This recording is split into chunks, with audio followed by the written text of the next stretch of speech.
On va aller dans Matthieu, chapitre 4, verset 9. Parce qu'il y a quand même un souci. On a lu dans Genèse, Genèse chapitre 1, que le Seigneur dit qu'il a créé les cieux et la terre. On a dit que Dieu est un Dieu d'ordre. Quand il crée, quand il donne un premier mot, ça veut dire que c'est ce mot qui est au-dessus de l'autre. Ok? Parce que Dieu aime l'ordre, c'est un Dieu d'ordre.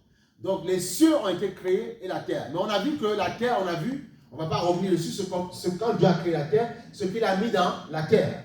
Il a créé les animaux, toutes ces choses-là. Il a créé la terre, l'espace qui fait la piste d'atterrissage qui est la terre, et il a mis des éléments à l'intérieur, les hommes, les animaux, tout ça. Donc, ça veut dire, et Dieu ne laisse rien vide. Ça veut dire que si les cieux appartiennent à l'intérieur de la terre aussi, il a créé, ça veut dire que les cieux sont aussi peuplés. Est-ce que vous comprenez? S'il a créé les cieux et la terre, ça veut dire que les deux sont peuplés. Il ne laisse rien vide. Sauf l'enfer qui est mis de côté pour pouvoir accueillir le diable et puis ceux qui sont rebelles. C'est préparé. Mais tout ce que Dieu crée, c'est pour un but. Voilà, déjà c'est pour un but. Il ne crée rien dans le vague. Il crée quelque chose pour un but bien déterminé. Voilà. Voilà pourquoi dans le psaume, on a vu dans le psaume 115, hein, c'est ça? On a vu que le Seigneur nous a dit que il dit dans le psaume, on va retourner sur le psaume 115, il dit les cieux sont les cieux de l'Éternel, mais il a donné la terre au Fils de l'homme. Il a donné la terre aux hommes. Il a donné. Donc la terre ne m'appartient pas parce que je dis qu'elle m'appartient. Dieu l'a donné. Est-ce que tu comprends cette parole? Dieu a donné ça, ok? Mais c'est bizarre, on voit quand même que c'est ça que l'évangile, il faut comprendre la parole. Si les gens comprennent, ils disent, mais il y a contradiction. Pourquoi? Non, il n'y a pas de contradiction. C'est que tu n'as pas l'esprit, ou bien l'esprit sommeille en toi, tu ne veux pas qu'il se réveille pour que tu comprennes la parole. Il dit dans Matthieu chapitre 4, verset 6, le diable dit quand il tentait Jésus dans le désert, il lui dit, je te donnerai toutes ces choses si tu te procèdes et m'adores. Tu vois ça? Tu vois? Si tu te procèdes et m'adores. Il dit, je te donnerai toutes ces choses, tu vois? Si tu te procèdes et m'adores, tu vois? Je te donnerai toutes ces choses. Si tu te procèdes et m'adores. Donc, il lui fait comprendre que cela lui a été donné, tu vois? Si tu te procèdes, je te le donnerai. Et comment il a fait pour les avoir? C'est ça la question, c'est parce que Adam avait péché, justement, dans le jardin d'Éden. Donc, l'homme à qui on a donné, est-ce que vous comprenez?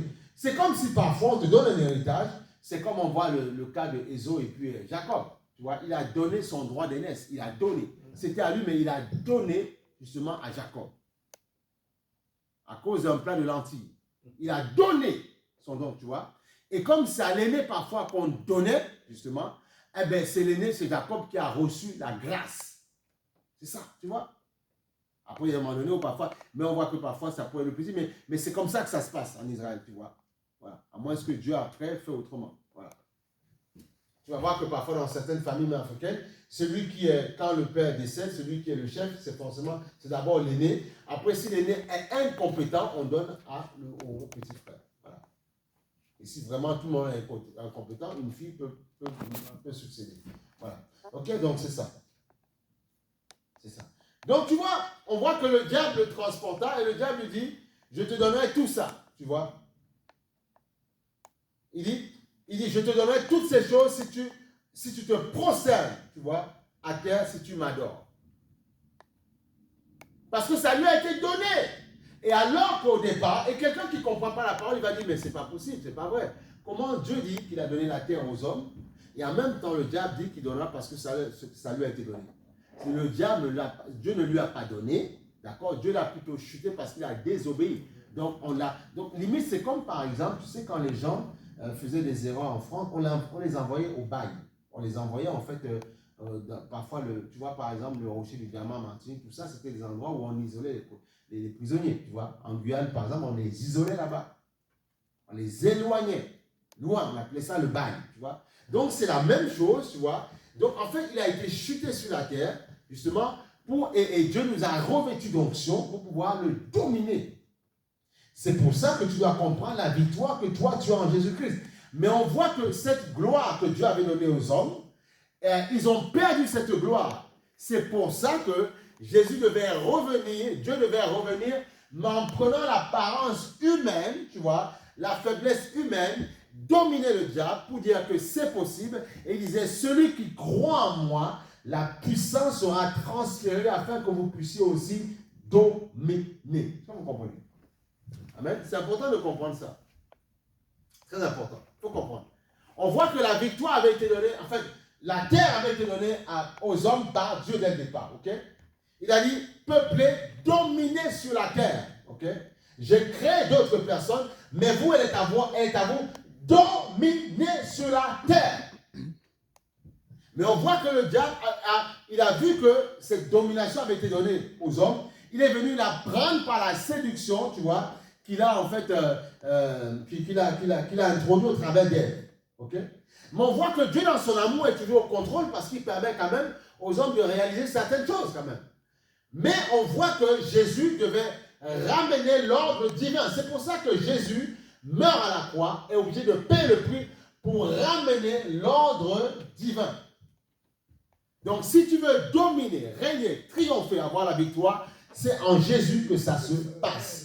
Les gens vont dire, mais je n'ai pas besoin de Jésus. Ma vie fonctionne, voilà, j'ai ça. Mais parfois le malheur s'abat sur eux et ils ne peuvent pas gérer. J'ai fait des études, voilà, un concours aussi de gendarmes, études de militaires, je suis général.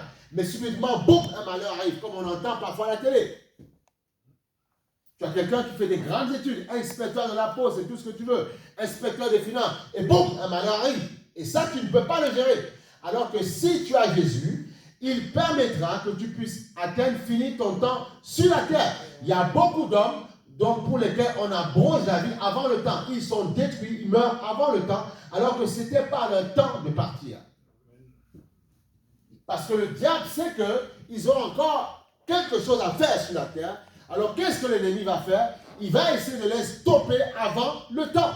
Il va infiltrer les esprits de suicide, les esprits de découragement, des esprits de meurtre, des esprits de viol, toutes ces choses. C'est le diable qui va faire ça à but de tuer l'être humain pour pouvoir justement empêcher à l'être humain de pouvoir manifester son potentiel sur la terre. Alléluia. Il y a beaucoup de jeunes qui ont du potentiel, qui ont des grandes choses à faire. Qu'est-ce que l'ennemi va faire? Il va les faire tout n'importe quoi. Il va détruire leur vie. Il va faire tout. Il va salir les familles, détruire, consumer l'inceste, tout dans les familles, pour pouvoir mettre un mal-être dans le cœur d'un enfant, tu vois. Et cet enfant va dire, on a détruit ma vie, je ne peux rien faire. Mais béni soit le nom du Seigneur, qu'il a payé le prix à la croix. Amen. Jésus avait payé le prix à la croix pour les futurs meurtres, les viols, les incestes, tout. Il avait payé le prix à la croix pour toutes ces choses. Il a payé le prix à la croix pour ça.